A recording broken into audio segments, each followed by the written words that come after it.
Hello and welcome back. In this lesson, we are going to look at more terms that we need to know that are also related to PCI DSS standards. So we are going to start with forensics. Now, this will be related to computer forensics, and it is when the computer forensic examiners or your information security professionals are using tools and analysis techniques in order to gather evidence from computer resources to determine the cause of data compromises. So basically, they are looking for indications of compromise, and also they are going to look at logs, for example, or even the systems in order to make sure that they have the information that they need to, again, determine the cause of the compromise that your organization just had.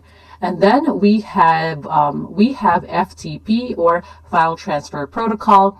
This is a networking protocol that is used to transfer data from one computer to another using a public network such as the internet.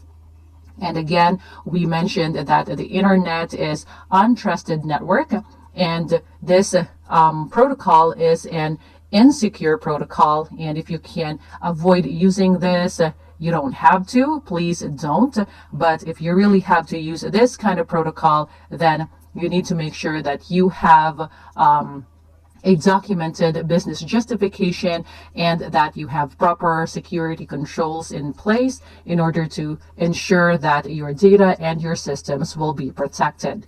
And then we have hashing, and we mentioned that hashing will be the fixed length message digest, or simply put, that will be a set of some random characters that will represent your data. So again, hashing is good to ensure integrity of your data, because we said that if you change even just a single punctuation in that data, or for example a document, then that fixed length message digest or the random characters will also change.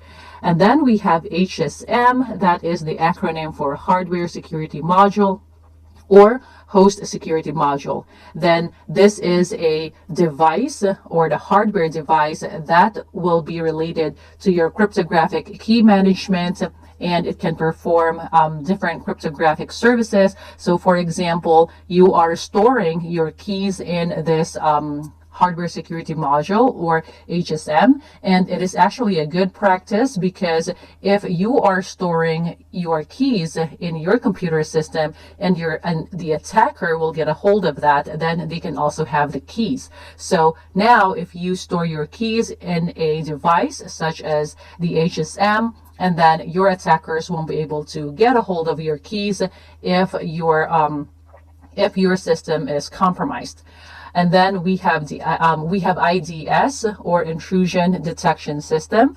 This is the opposite of the Intrusion Prevention System, which actually prevents intrusion. And again, IDS is just for detection. But they are both good security controls in place in order to detect and also prevent any kinds of malicious traffic or malicious intrusion into our network. And then we have here index token, that is a random value from a table of random values that corresponds to a given primary account number. So this is going to be related to the tokenization process, and that is the process where your credit card number, or PIN, will become tokens. And so we have here random values, and they will correspond to the primary account number. So instead of storing the account number, you will instead store tokens, and that will actually lessen the requirements, or PCI requirements, that you will have to adhere to. So tokenization process is a very good control. It is a very good technology that you can implement. It can be expensive, but if you really want to protect cardholder information, then you can use the tokenization process, and index token is related to that. And we have interactive login, and that is when the individual is providing authentication credentials to directly log in into an application or system account. So again, if you put in your password or your username or your password and to directly log into that application or that system account, then that is interactive login. Because you can also use non-interactive login to log into application or system accounts. And then we have IPS, Intrusion Prevention System, and we just talked about that. And then ISO is the acronym for International Organization for Standardization. And then we have issuer, so that is the opposite of the acquirer. So we said that the acquirer is the bank of the merchant, and the issuing bank or the issuer is actually the bank of the consumer. So for example, Chase Bank gave you the credit card that you're using right now, then Chase Bank is the issuer or the issuing bank. You also call that the issuing financial institution. Or for example, Walmart. If Walmart gives you credit card, then that or Walmart will also be your issuer. So next we have issuing services. So examples could include but are not limited to authorization and card personalization. So these services are provided by your issuer.